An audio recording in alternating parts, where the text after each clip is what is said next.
It's the holidays, you're busy, we know. So if you can't make it to a Charles Bookwalter for Congress Town Hall, we'll bring the Town Hall to you.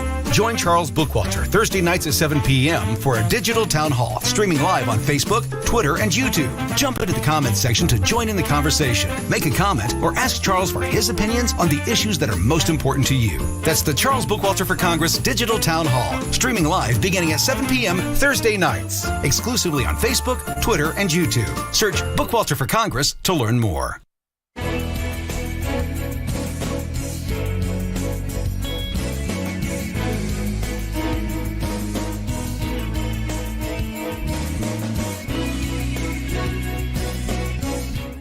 Hello, my name's Charles Bookwalter, and I'm running in the 4th Congressional District to represent you. Jim Baird claims that he wants to cut wasteful federal spending, the same claims he made in 2018. Well, he's had 6 years to do that, so let's check out the record.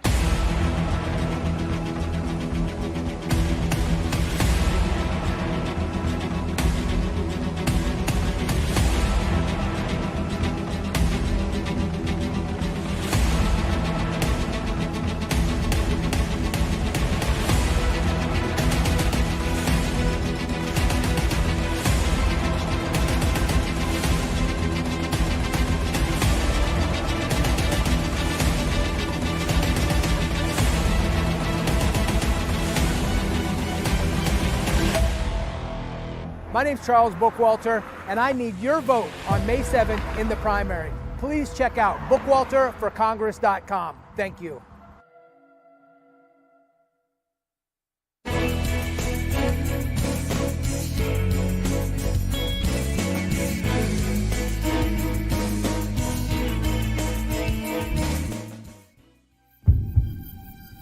Our nation is at a breaking point. Out of control crime, runaway inflation, political corruption, and politicians who talk a big game but just can't seem to deliver. Charles Bookwalter is a proven conservative leader, a man of faith and conviction, a former Green Beret. Charles Bookwalter offered his life in the service of his nation once before and is now willing to serve again. To learn more about Charles Bookwalter and his vision for the state of Indiana and this great nation, visit bookwalterforcongress.com. That's bookwalterforcongress.com. Donate, volunteer, join in, stand up, and fight back.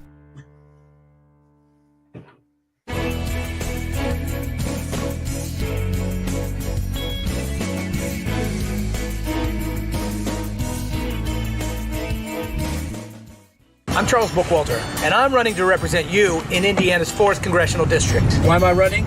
Simple.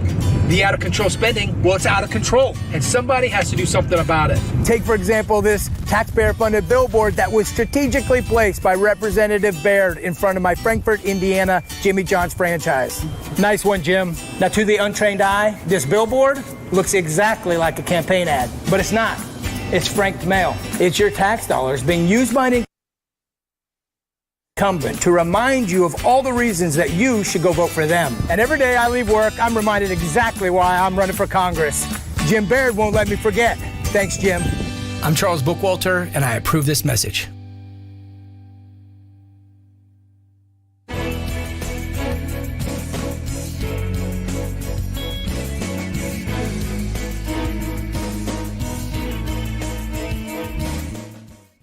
It's the holidays, you're busy, we know. So if you can't make it to a Charles Bookwalter for Congress Town Hall, we'll bring the Town Hall to you. Join Charles Bookwalter Thursday nights at 7 p.m. for a digital town hall, streaming live on Facebook, Twitter, and YouTube. Jump into the comments section to join in the conversation. Make a comment or ask Charles for his opinions on the issues that are most important to you. That's the Charles Bookwalter for Congress Digital Town Hall, streaming live beginning at 7 p.m. Thursday nights. Exclusively on Facebook, Twitter, and YouTube. Search Bookwalter for Congress to learn more.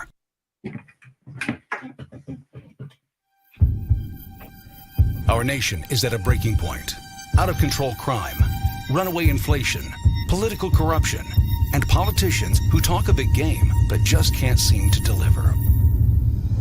Charles Bookwalter is a proven conservative leader, a man of faith and conviction, a former Green Beret. Charles Bookwalter offered his life in the service of his nation once before and is now willing to serve again. To learn more about Charles Bookwalter and his vision for the state of Indiana and this great nation, visit bookwalterforcongress.com. That's bookwalterforcongress.com. Donate, volunteer, join in, stand up, and fight back. And welcome to the show. My name is Kramer, and we are live with Charles Bookwalter on his feed tonight. It's a digital town hall. If you've never seen this happen before, it's kind of the new thing that's raging across the nation for political candidates that are grassroots. If you're wanting to help grassroots campaigns, this is the way to do it. Tonight we'll be talking with Charles Bookwalter. Charles, we've been trying to do this for the last couple of weeks, and we finally got this down. Welcome to the show, and let's talk about what you've got on your mind tonight. What's some of the things you want to talk about? Sure. Well, the first thing I'd like to do is thank all the people that showed up for the first one or two virtual town halls where we had audio issues, and they kept coming back and they stuck in. So I appreciate it very much, people showing up. These town hall meetings are an opportunity for a candidate like myself, a grassroots candidate, to introduce myself to people, but also to take questions and talk about these important issues that we're facing right now. It kind of plays into the story about what we're going to talk about tonight, about our current congressman. But the 4th Congressional District has not had anyone primary the incumbent for the last 2 election cycles, and so this is the first time this is happening. I think that we've gotten a lot of support, and one of the indications is that you all now, the constituents of the 4th Congressional District, are starting to see some more activity with the Baird campaign through direct mailers and billboards and radio ads. So we'll get into that. I want to remind everybody that we tried to do it last time and let everyone know, but we do have a new online store. It's an online campaign store to help support the campaign. There are Wake Up, Fight Back mugs there. They're limited edition mugs. So if you're like a kind of a campaign junkie, then this might be something that you'll be interested in to have for posterity. They are American made, but they're made by Ace Specialties. It's the same company that made the red Make America Great Again hats. We also have white and heather gray t-shirts. These are premium cotton t-shirts with the Wake Up Fight Back logo on it. We have a white baseball cap. I think that's the one I'm going to get, and an American flag. These are perfect gifts for your family. If you have a late Christmas gift, you want to get them some kind of campaign paraphernalia, this is the best thing to do. Or birthdays that are coming up in January, February, March, something like that. They're great items that any patriot would love, but they're also helping us fund our campaign, our people's campaign to take the country back. A small amount of this it's really not that much that comes to the campaign, a little bit. They are purchased through WinRed, which is a Republican fundraising platform. I get some pushback about that. WinRed takes a 3.94% processing fee in this transaction. The rest of it goes to the manufacturer and to our campaign. So you can find that on WinRed. You can find that site through our website, bookwalterforcongress.com. So the 3 things I wanted to talk about tonight are going to be, again, we're going to talk about this franked mail update, because I got a lot of feedback, and Kramer, you might have gotten feedback as well. A ton. A ton of feedback on this thing. So first of all, I just want to thank you for helping produce that and put that together. It was kind of a hybrid idea that we all had, and it's the reality. When I drive to or leave my Jimmy John's, I see this sign. So it was like a no-brainer. It reminds me every time I go to Frankfurt, which I've done multiple times this week to help fill in during the holiday seasons, why exactly I'm running for Congress.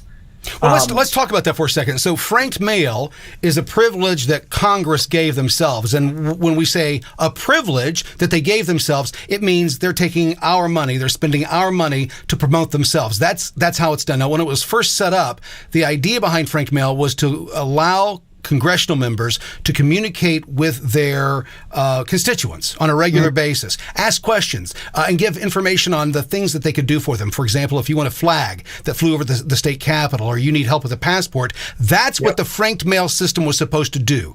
How has Jim Baird, who's running your opponent in the 4th, how's he been using it differently than it's supposed to be done? Yeah, well, I don't know about you, but I remember those classes that I got in grade school when they talked about the benefits or the privileges of an incumbent. And this was one of those specific ones that I remember learning about as a child, as the franked mail privilege, that they have an unlimited postage and all these things, but it's really morphed into something that's being abused, and it's being used a way that it should not be used. And that's why people are unhappy about it. The congressman right now is trying to take full advantage of the franking privilege, and what people see is that no doubt these look like and sound like campaign ads, and it was never intended to be that way. You can really kind of tell in the material that the campaigns come out with if you look through and look at all the franking material that the congressman's done. Some of them you can tell look like a piece that actually would be a piece of frank mail. It says, here's what we're doing for you. Here's important bills that are coming up. If you have interest in talking about them or giving me your input on them, contact us here. But some of these are clearly campaign ads, like the billboards, some radio ads, and some of these direct mailers. So it's just a clear indication of why people have been saying for so long that this is what happens when empires run their course. They just develop all these little tricks and opportunities to help themselves and enrich themselves. Recently people have been talking a lot about their opportunities to invest in the stock market. Well, this is something that Congress people can do. Now, it shouldn't be a surprise, but it's just so frustrating, because one of the reasons that I decided to get involved was because our congressman and many Indiana politicians didn't do anything during COVID, but Jim Baird didn't stand up for small businesses during the lockdown. Jim Baird didn't stand up for the military during the forced vaccinations with an emergency use authorization vaccine. Jim Baird didn't say anything or stand up for the January 6th prisoners. He's done nothing or said anything about huge deficits, nothing about government overreach. But when does he decide that he could have used the frank mailing privilege and made out flyers about how important it would be to support the January 6th prisoners right now? Right? No, it doesn't happen. What does he do? He waits for a primary challenger that actually is making some inroads on his constituency. And so he uses taxpayer money to use the franking privilege to tell us why we should reelect him. Nothing about COVID, nothing about mandatory vaccines, nothing about the government inflationary spending. Yeah, not one question. Charles, not one question to his constituents during that period. I'm a constituent, and I didn't get anything. Hey, guys, we're thinking about shutting down the entire country. What are your thoughts? It was a go along to get along from the get-go. Yeah, what do you mean with regard to? Well, when COVID happened, he didn't use the franking privileges to request our input and ask if we wanted the country to be shut down or not, what our thoughts were. That's what the franking privilege is all about, is communication back and forth. And that didn't happen. That's right. Now let's just, I think we've got the radio ad ready to play. Let's play this radio ad and let's just talk about it just briefly about what the message is. And okay, now let's talk about, now we got a frank piece of mail. This is supposed to inform us about what's important in the 4th Congressional District. So let's play it. And more importantly, though, Charles, asking for feedback. That's the biggest issue, asking for feedback. This here, I think, is important for people to understand. Claims are being made here, not questions. This is Congressman Jim Baird. The southern border crisis, deadly conflicts abroad, Russia and China displaying their strength, these are constant reminders of the dire need to focus on heightening our national security. I am working in Congress to make sure we close our border, support our allied countries against their adversaries, and show the might of the United States of America. Learn more about my national security work at baird.house.gov. Paid for by official funds authorized by the House of Representatives. And that last part was the most important. Paid for with House money, which is people's money, which is your money. That's right. And I mean, people really need to listen to that message. It's so important about that message. Sorry, I'm grabbing something on my desk.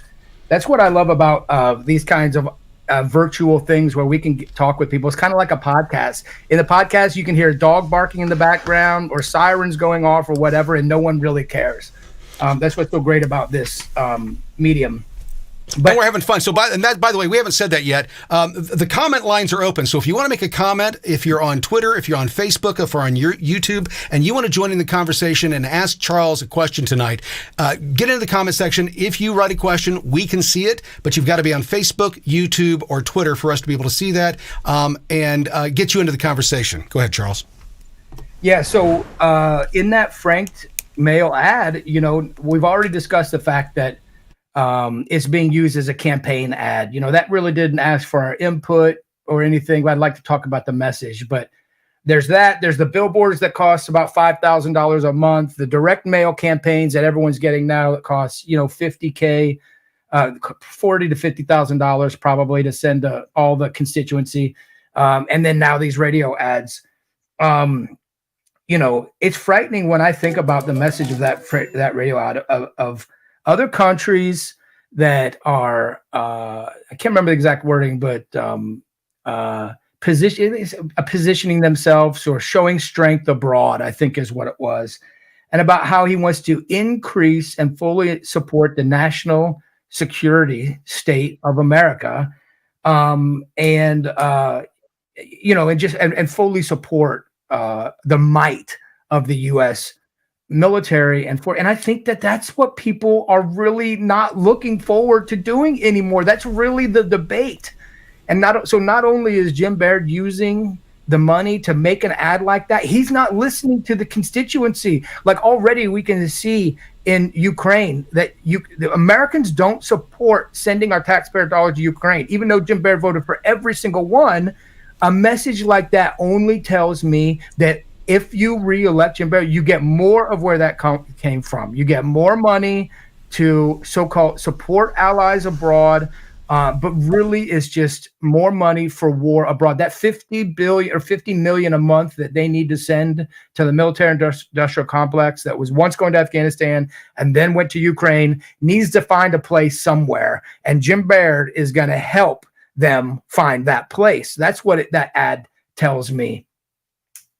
Well, that's one of the interesting things about all of this is that what we've learned over the last 2 to 3 years is that the more we paid attention to the system that's been running and ruling us for the last, however many years, we've realized that everybody's got their hand in our pocket. Even the people that we thought we were sending to D.C. to fix the problem, they realized that it was so much easier just to put their hand in as well and keep their mouth shut. Yeah, it's unfortunate. And that's what this largesse leads to, is this complete system of corruption. But, this shouldn't be a surprise. I want to take these opportunities to remind people, if there is a question, I'll take it now, because I'm going to kind of transition into why this shouldn't be a surprise for the voters of the 4th Congressional District. The fact that that they're using our taxpayer money to make rules like the franking privilege, to use our taxpayer money to smack us in the face with these messages that aren't consistent with the values of the conservative districts in the nation. Right. So now he's using this taxpayer dollars for the franking privilege, and that shouldn't surprise anyone, because a little known fact about Jim Baird is that while he was an Indiana General Assemblyman, he voted for the 2000 I know where this is going. tax increase. Which again is one of those things that if your representative did that in 2017, you should never have voted to re-elect. Well, that's the funny thing, is that on the billboards that he's putting up, he's saying that he's slashing taxes in D.C., but that's not his history here in Indiana. That's right. I'm supposed to believe which one? His actual record or what he says he's going to do? That's right. That's why it's so important to have a primary challenger in these primaries, because only a primary challenger is going to look through the record and hold the incumbent accountable for what they say they're doing and what they're actually doing. So that was actually the largest tax increase in Indiana history that Representative Baird voted for. Previously, the state gas tax was 18 cents a gallon. The increase added another 10 cents a gallon. But it also, and this is where we're suffering from it now, it built in an automatic 1% annual increase. Yep. Yeah. Yep. Every year. Every year. And so that like interest is compounded. So you get the 1% on top of the last 1% that you've already on the top of that new figure. The tax foundation shows that Indiana has the second highest gas tax in the nation, and it's second in the country, second only to California. Yep. And people in the state of Indiana don't know that, Charles. They have no idea that we're as blue as the state of California when it comes to the taxing of their citizens. Yeah, and bluer than New York. Exactly. It reminds me of a meme that was written when they were talking about indentured servitude. How indentured servants, there's a meme going around that shows when indentured servants came to the United States, they were taxed at 25% of their productivity when they came here back to who they were paying off back in Europe. 25%. 25%. And we called them indentured servants. Then if they were paying 25% and we're paying closer to 60%, what do you call us? Slaves. We're slaves. That's what we are. Charles, let's play this commercial that you did about the franking privileges here. Let's show people what this means and what it looks like and why you're running. When we come back, we've got several questions to get to, and we'll do that right after this. I'm Charles Bookwalter, and I'm running to represent you in Indiana's 4th Congressional District. Why am I running? Simple. The out-of-control spending, well, it's out of control, and somebody has to do something about it. Take, for example, this taxpayer-funded billboard that was strategically placed by Representative Baird in front of my Frankfort, Indiana, Jimmy John's franchise. Nice one, Jim. Now, to the untrained eye, this billboard looks exactly like a campaign ad, but it's not. It's franked mail. It's your tax dollars being used by an incumbent to remind you of all the reasons that you should go vote for them. And every day I leave work, I'm reminded exactly why I'm running for Congress. Jim Baird won't let me forget. Thanks, Jim. I'm Charles Bookwalter, and I approve this message. And we're back. Tonight we're talking with Charles Bookwalter. Charles is running for Congress in Indiana's 4th District, a grassroots campaign. The reason I got behind him is because the last guy that I helped get into this seat, well, turned out not to be the right guy. I'm hoping that I've got better choice this time. Let me explain how Charles and I came to meet. We were at an event, and for whatever reason, in the last 6 months to a year, and Charles, you can attest to this, I think, too, the right people keep falling into your lap at just the right time when you need them, right? And that's kind of how we came together. I was planning on moving to Florida. That fell apart. You were my first call when we came back, and I said, listen, I'd love to help you with your campaign because I helped get Jim Baird into office. When he worked at the State House, I worked with the Indiana State Caucus, and then when he became a congressman or decided to run, I did all of his political ads. And I had been an establishment guy for a long time and had no idea of how in-depth the corruption was in the state of Indiana all the way to D.C. And it was COVID that exposed everything. I think that was what shone sunlight on so many things was people had 2 years of basically doing nothing to focus on other stuff. And now we're 2 years, 3 years past that. We're getting ready to go into this highly contested political debate that we've got going on between Biden and Trump. You know, who's going to be the outlier of that? By the way, Maine just removed Trump from the ballot in Maine. That just happened. So here's what I want to say, Charles, and I think that it's important for people to understand this. The reason that you're running and the reason that I'm helping out and others are helping out and volunteering so much time and so much energy to campaigns like yours across the nation is because we're tired of these guys that go to D.C. with big promises and become a part of the establishment. And then they disregard what we have to say. The question here that we have from, let me see here, it was... Jason Howell asked, how can we hold Baird accountable and use tax money properly? What's your solution? Well, I think it's more than holding Congressman Baird accountable. I think Congress itself, that's the problem, is we have to send people to Washington, D.C. that are speaking the way that I am speaking. Because it's Congress that has to start holding the other, like the executive branch and the judicial branch accountable. Congress has the authority and the power and the purse strings to stop a lot of what is going on. It literally, inflation could be stopped. I think that there was a study done about the states, about the Civil War states that were suffering from high inflation, that it might have been Milton Friedman did a study on those states. What did the states actually do to stop this high inflation during those Civil War year periods and rebuilding? And all they did merely is they stopped printing the money. Yeah. That's what they did. Yep. And that stopped the inflation. Yep.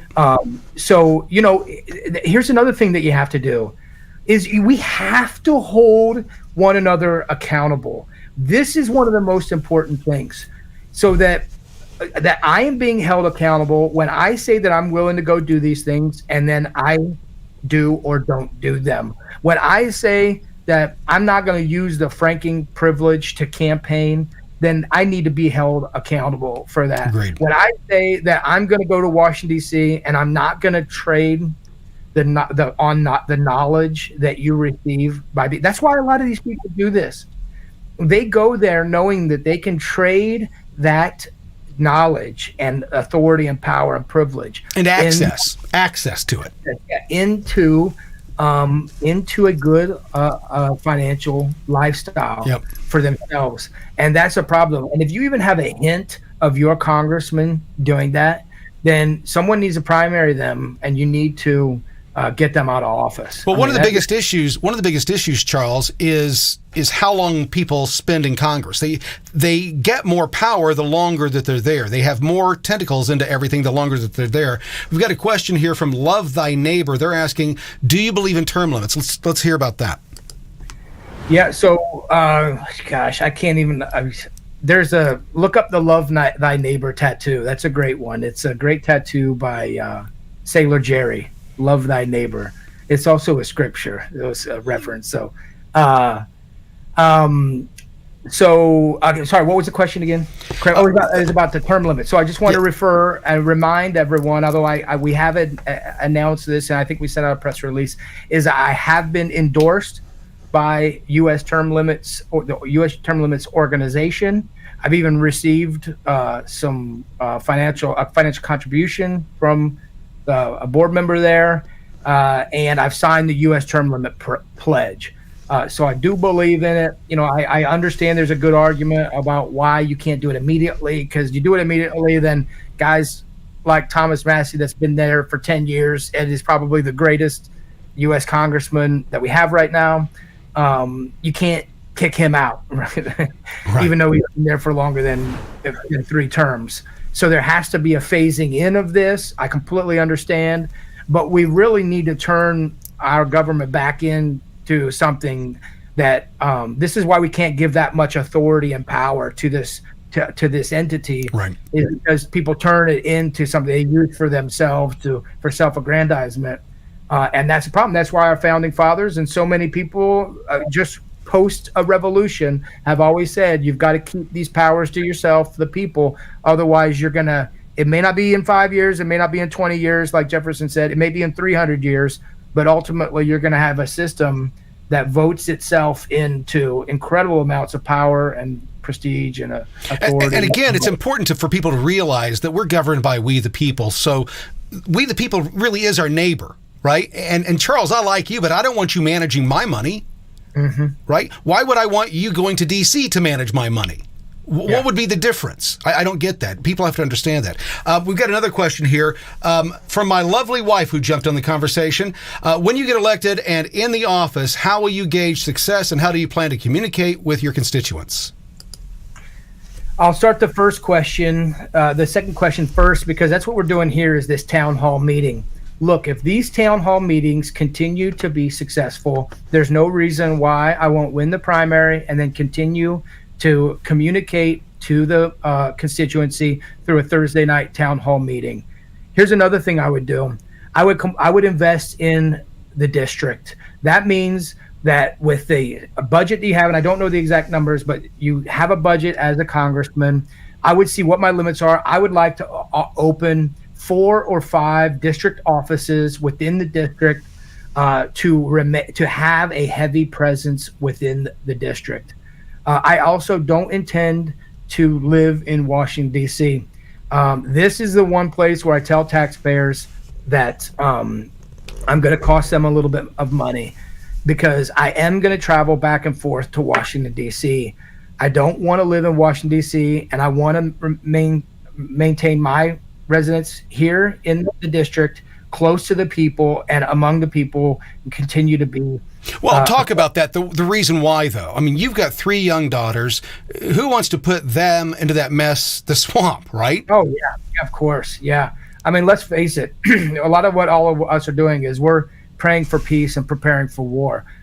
So being in a city, and being in a city is not the best place that you want to be right now. And I really like my lifestyle in rural Indiana.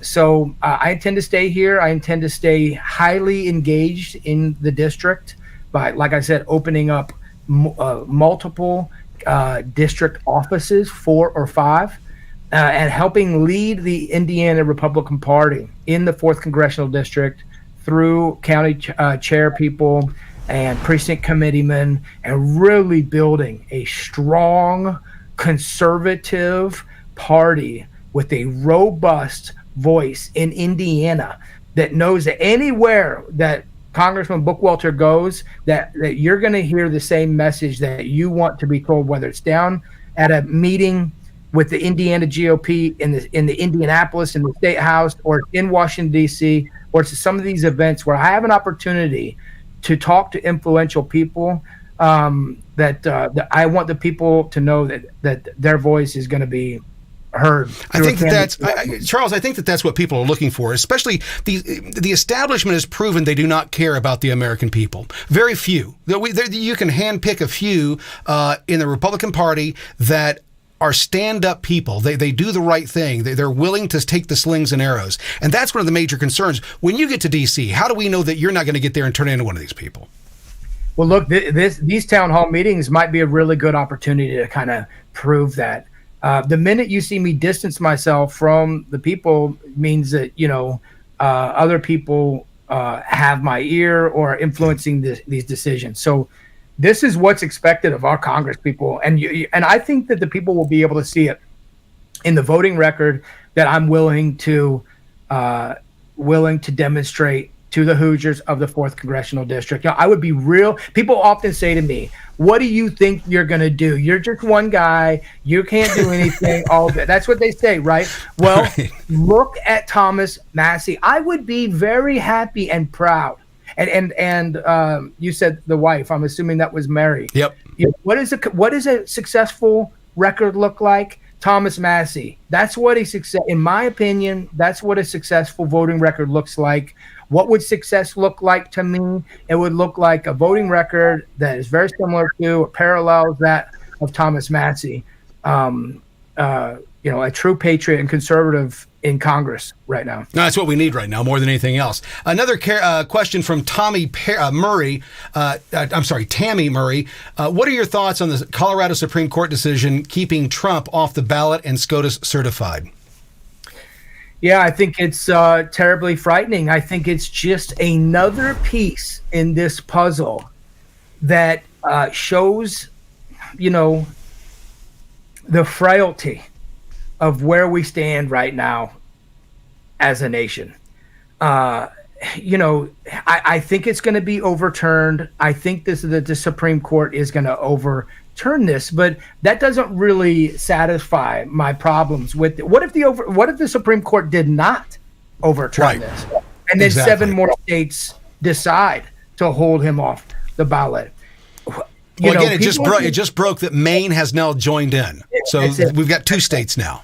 That's right. So look, I have said it. I'm not shy to say this.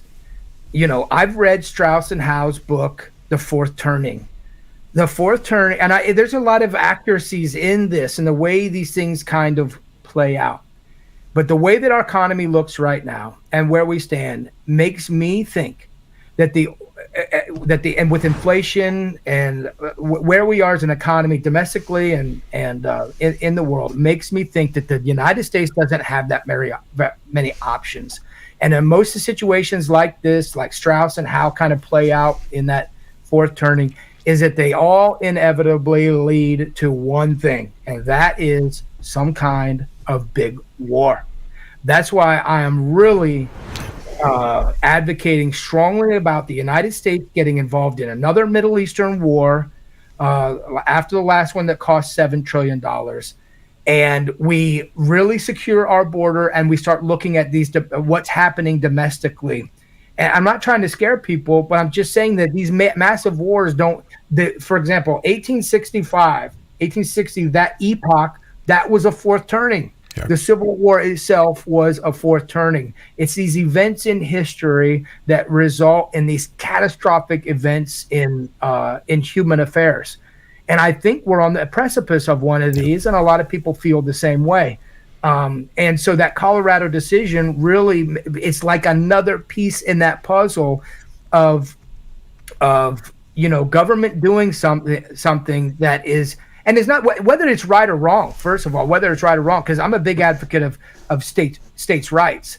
And the states, I think, control their elections. This could be something, and people brought up the Abraham Lincoln thing about how he wasn't on the ballot in a number of southern states. Well, some of that could have been because they didn't want him on the ballot. Some of that could have been because they knew if they put him on the ballot, then Democrats in the South would completely lose face among their own constituency. Well, that's what's happening now. That's what we're seeing happen right now, right? Mm-hmm. They got to show that they're doing something, and the one thing that they can do is take these actions. They know that they're meaningless. It's like these votes that they do in Congress. We're going to make this vote so we can say that we did something, when they know that it's just going through the motions. It's just a magic show.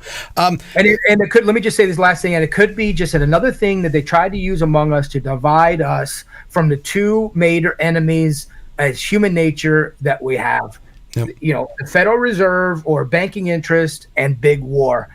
And I think a lot of the time that the issues are developed and generated in society that make us really fight among ourselves, because the bankers and the warmongers don't care if we're arguing about transgender rights. Exactly. They don't care as long as a transgender is the one. They don't care if it's a transgender dropping a $100,000 bomb on an enemy, or if it's a cisgender, or if it's any kind of gender. The bankers in the military-industrial complex people, they don't care. They don't care. Who it is. They have as long as you're dropping those bombs, they don't care. That's right. As long as you're staying out of their path of making money. We're talking to Charles Bookwalter. Charles is running for, he's a grassroots candidate, running against a huge incumbent in the state of Indiana in the 4th District. He needs your help. I don't beg much, but when I beg people, especially those that are on my platforms, my channels, folks, these are the people that we've been talking about.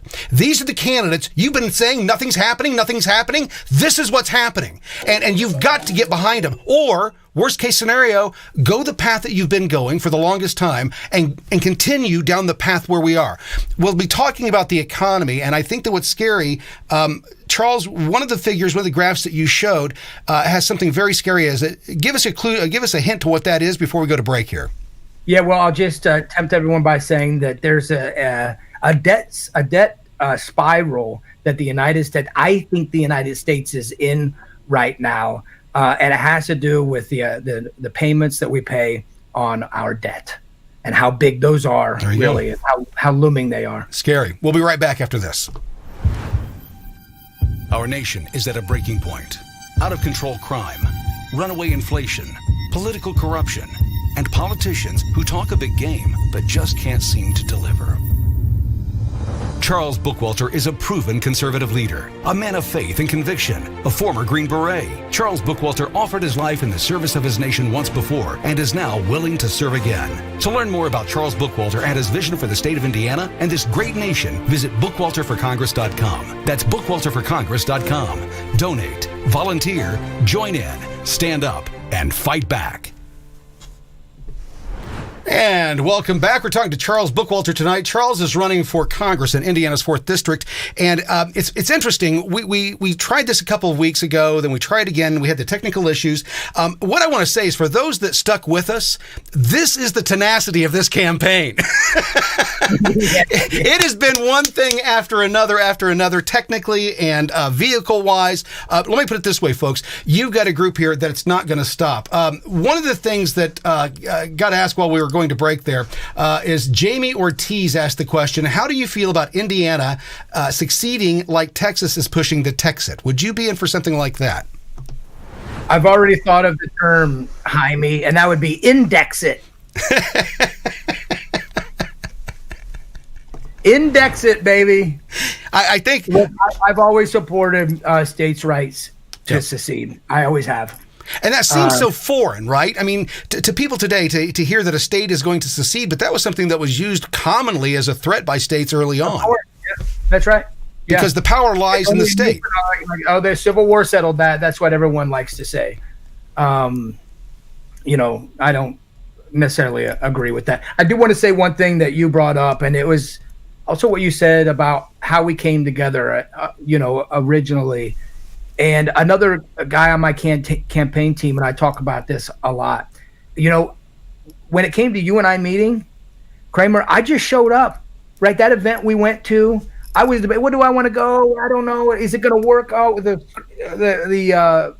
my plan, my calendar and all that stuff? Right. And it ended up, it was like, yeah, I can make it. Let's go. And we just show up, and we let God do the rest. Yep. And that is this other guy on my team keeps saying the same thing, and we just keep showing up, and it just keeps working out. Right. And we just keep surrounding ourselves with good people, better and better people. So it's an incredible blessing. But why I want to talk about some of this economic data that I sent you that graph on, it's because, we've got to start considering reelecting different people that look at these things a little bit different. Instead of these out-of-touch Republicans that don't see a problem with enormous debt. These issues and these that have been debated and discussed for centuries.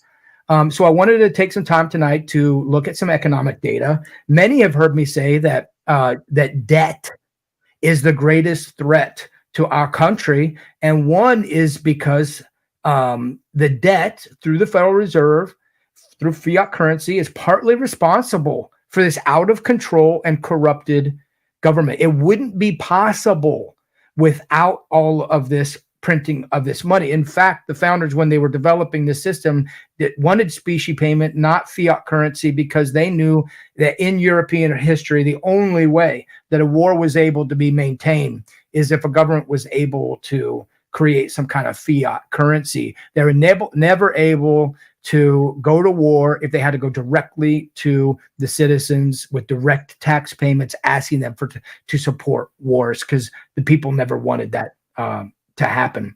But so that's the one reason. The other reason is because of what devastation a collapse of an economic system has on people. And I think that this debt spiral I referred to is looming.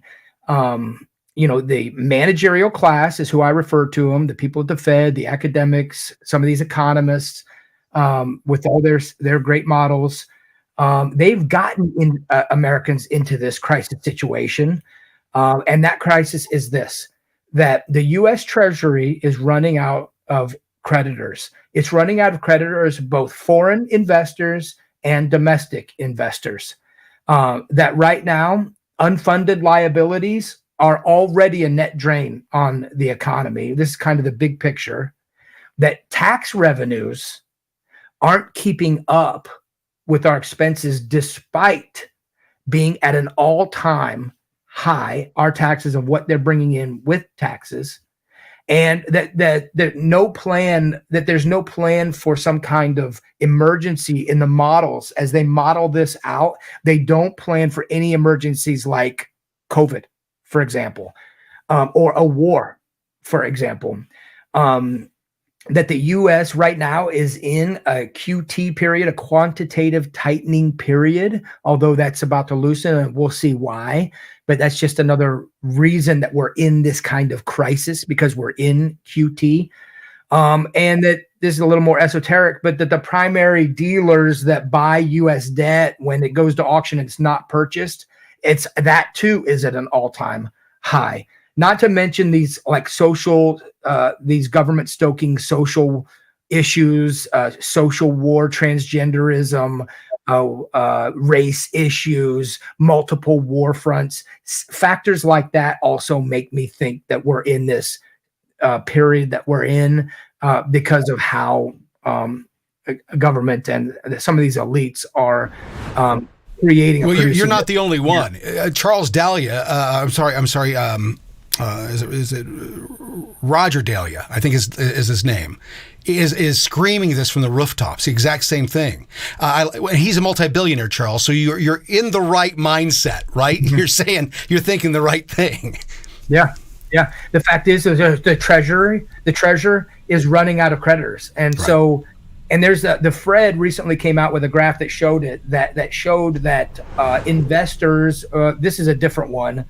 There's another graph. I didn't send it to you, Kramer, but it shows that foreign investors and domestic investors are not investing in foreign debt, and this means that the price of government bonds are decreasing and yields are increasing, which means that the amount that the government is going to have to pay on this debt is also increasing. So it continues to increase.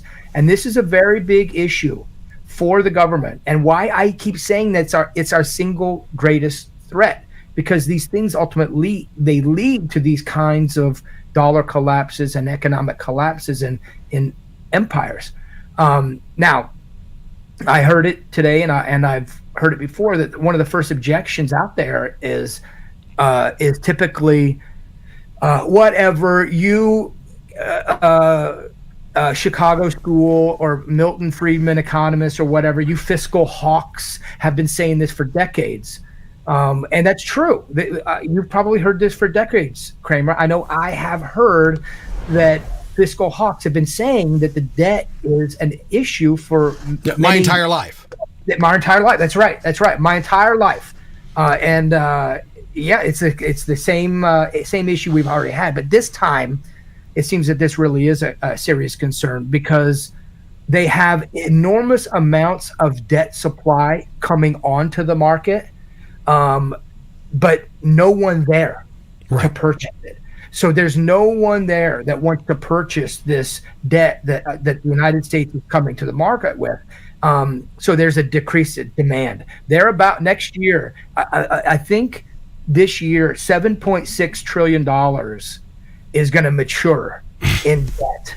And if the United States wants to keep their level of spending, which they don't want to keep it, what do they want to do? Well, they want to increase it. They want to increase it. If the United States wants to maintain or increase their level of spending right now, they're going to have to roll over that $7.6 trillion in debt. And so what these economic stats, these statistics are showing is that there's no market out there to buy this debt at a time when the United States is coming to the market with the most amount of debt that they need to sell in the history of time. When this happens, Charles, what we'll see, and people go, oh, it's fear porn. You're just trying to scare us, so we'll support you. No, we're trying to scare you because what's coming is coming regardless of whether you're scared or not. What happened in Venezuela, we screamed and yelled during the 90s, hey, if you continue down this path, if you go down this socialist path, and you take one of the richest nations in South America and turn it on its side and do what they've done here in the U.S., you're going to end up eating the zoo animals. Guess what ended up happening? Yeah, they were eating zoo animals. They were eating zoo animals at the end of it. Yeah. They sure were. And pull up that chart again, Kramer. I want to kind of show people what that looks like. Now, this is a CBO published chart.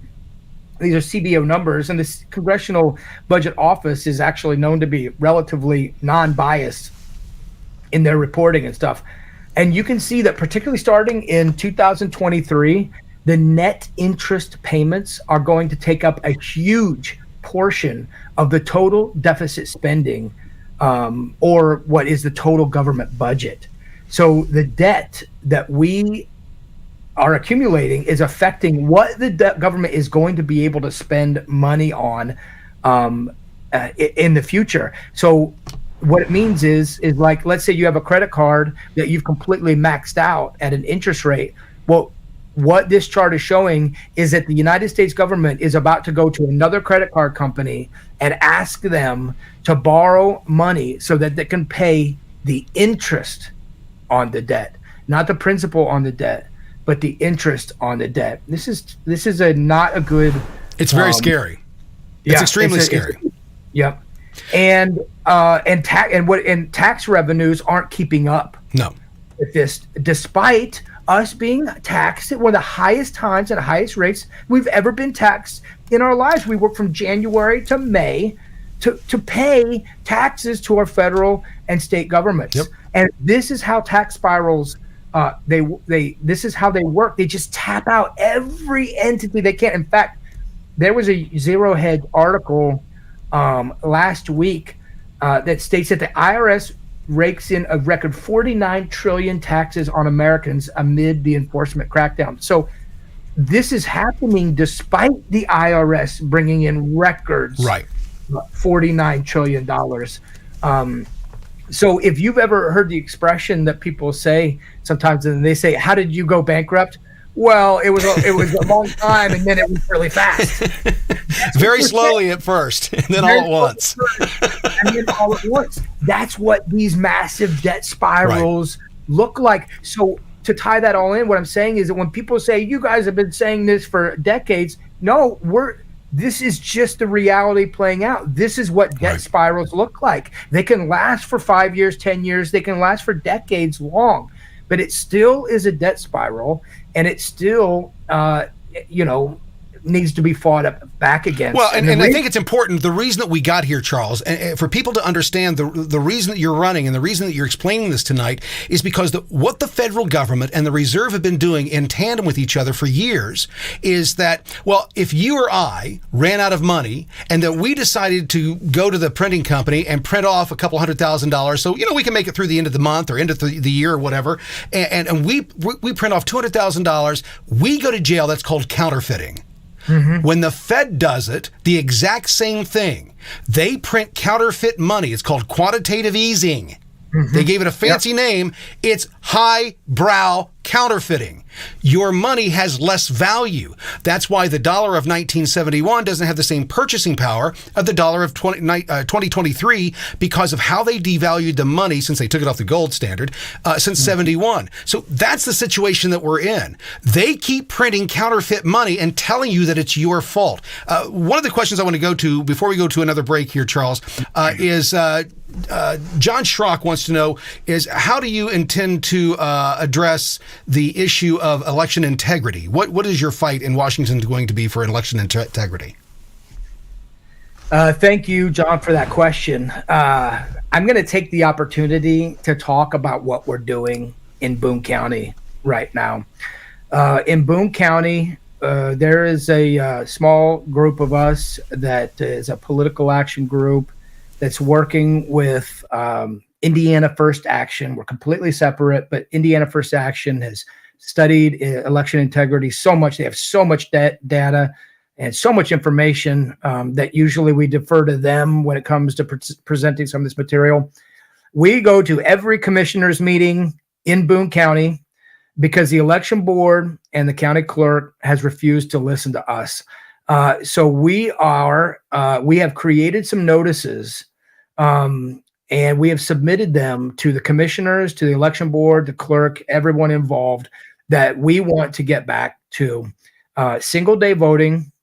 And what's most important, on ballot, these are constitutional, on ballots, because that's what the Constitution says, single day, because that's what the Constitution says. But most important for me, and I think people need to understand this, is getting back to precinct, geographical precinct voting, where your precinct is, you have one place, maybe two, depending on the side of your precinct, and that's where you go vote. That none of these systems are connected to the internet, so that the vote counters can see who has voted, but most importantly, who has not voted, and that people have to go down to your precinct, your geographical precinct, to vote with an ID, showing that you are who you are, you live where you live, and you're voting on a paper ballot that can be counted right there in-house with a paper trail. We did this for centuries. We've done this, and we moved quickly off of it only because of the Voter Act of 2001, where the federal government got involved in voting in the states and started pouring out money. They started pouring out money to the states, and when you give money to a state, they will change their rules forthwith. So when they'll even do it illegally. Illegally, they don't care. They'll say, "Oh, there's $1 million attached to if we do this. Okay, fine, we'll do it." But when the constituency goes to the commissioners or the board and says, "We don't like this. We want to go back," you know what they say? Us, well, we're going to need a study. We want to see some data. We need to see about 2, but they don't do that.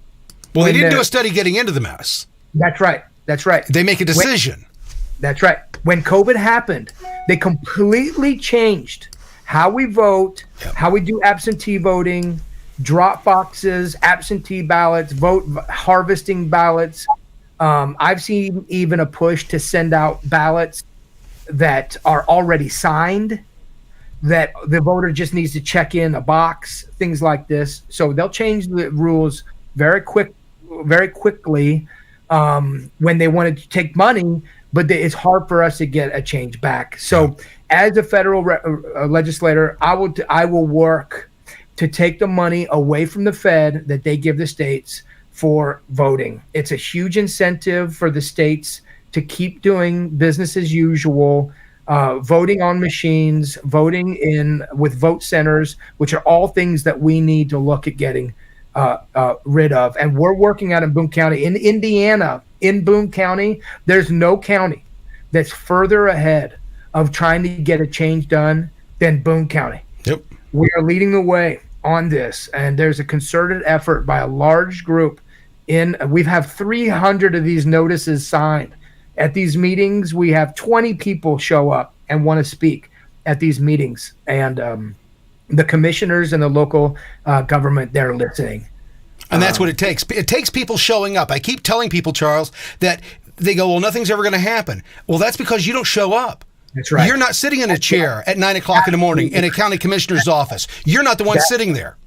That is absolutely right. And these are the small sacrifices that we need to make. Sometimes I drop that financial number that I've spent fighting the state. Like, for example, fighting the 2 primary rule, which ultimately got overturned, which is a great win for Indiana and the United States.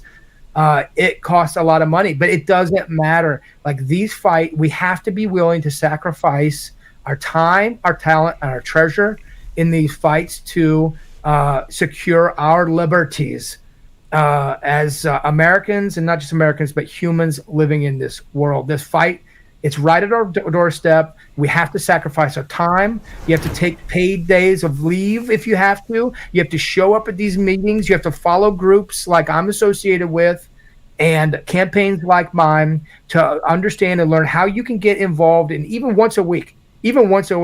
You know, volunteers are great because we don't care if you don't show up. My response to a volunteer that doesn't show up is, great. Can you show up next time?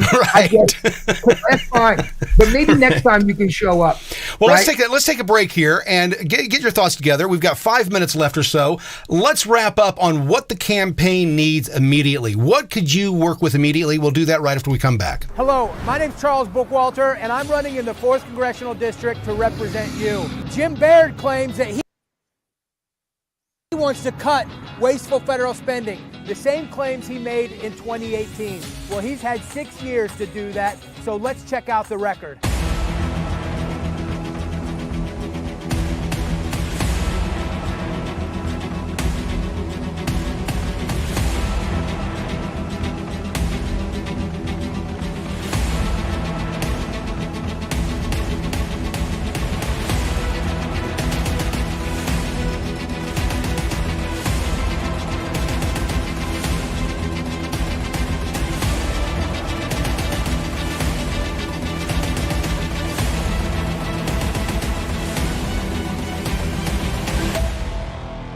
My name's Charles Bookwalter, and I need your vote on May 7th in the primary. Please check out bookwalterforcongress.com. Thank you.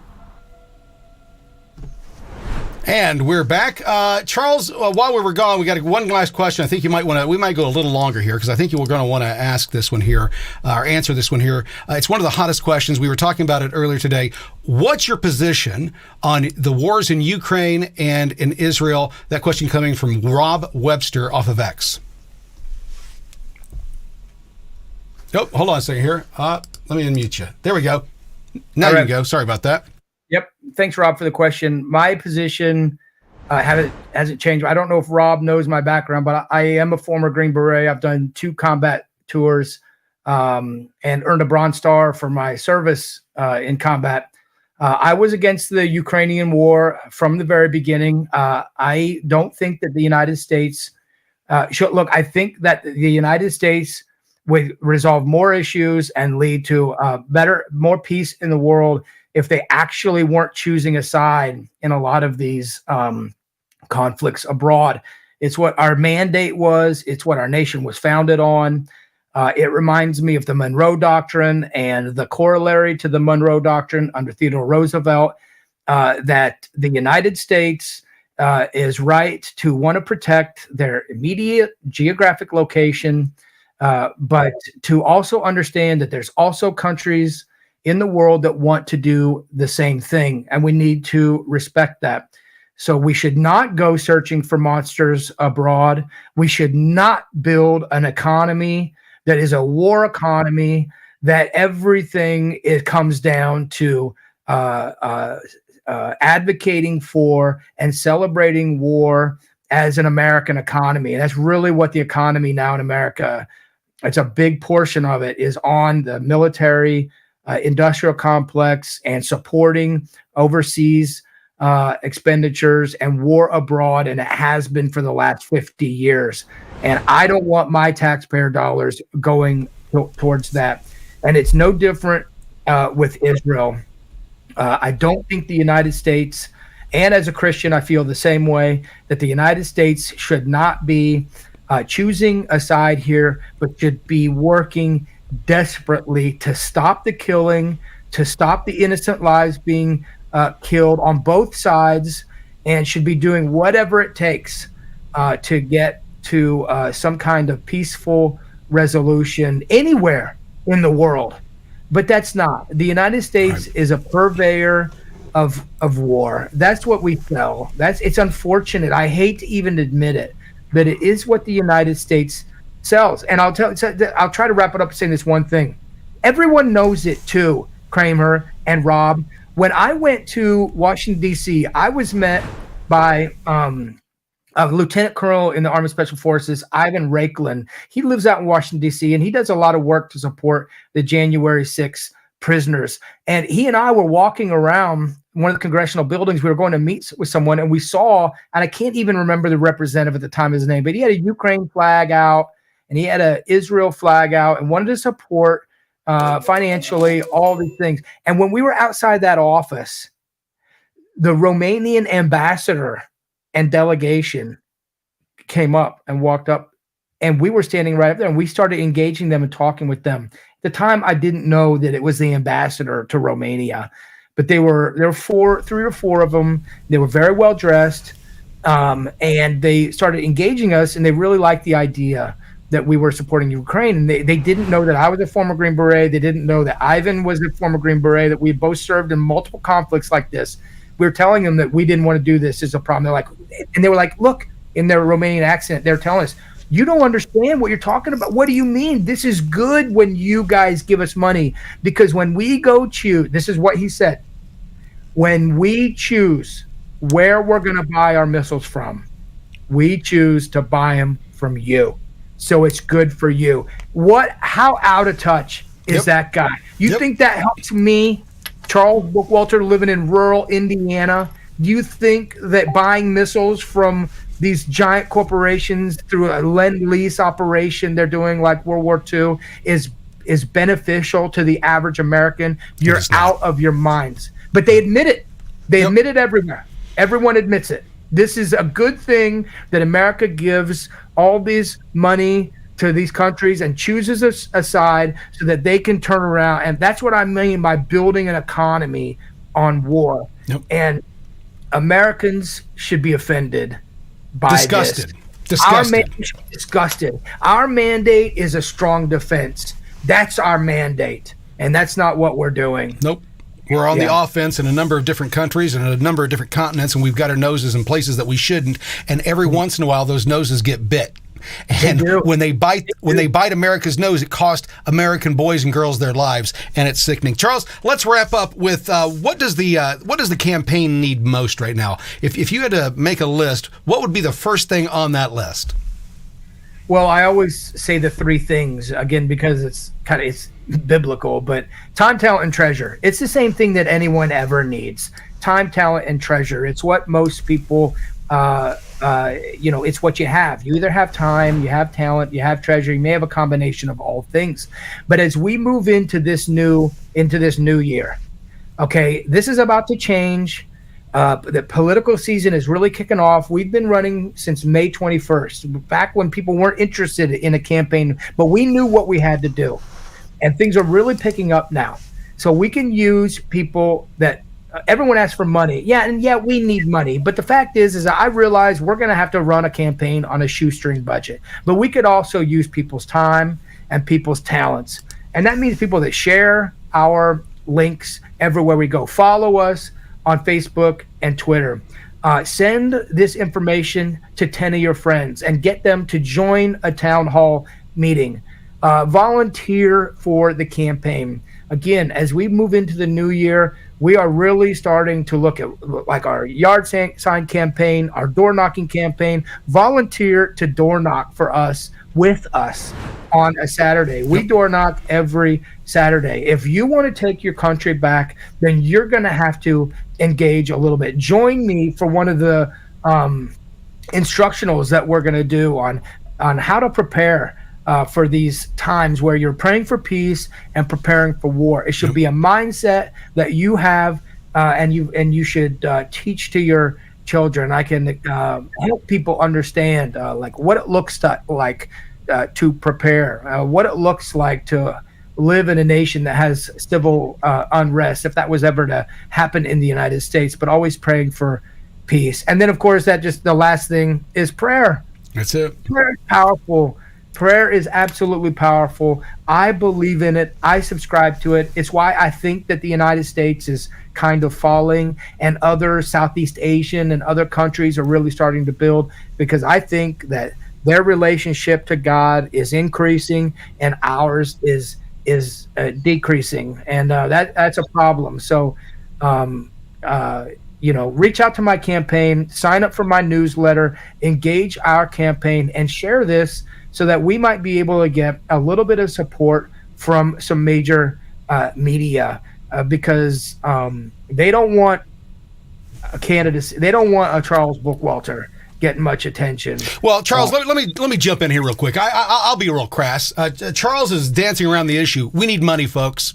We need money. That's what the campaign needs. It needs money and bodies, people to knock on doors, and money to advertise and market. That's what we need. That's what works. You know it. I know it. That's why all the big guys spend all their money up front. That's what we need. You keep telling me, those that follow me across social media, that we need good grassroots people. If we just had good grassroots people, well, you've got one. Now, here's the thing. He may not be in your district. Don't let that stop you from getting this man into Congress. If you're in California and your congressman is out of Adam Schiff, and you don't have a hope of ever getting a Republican into your area or district, help somebody else get in.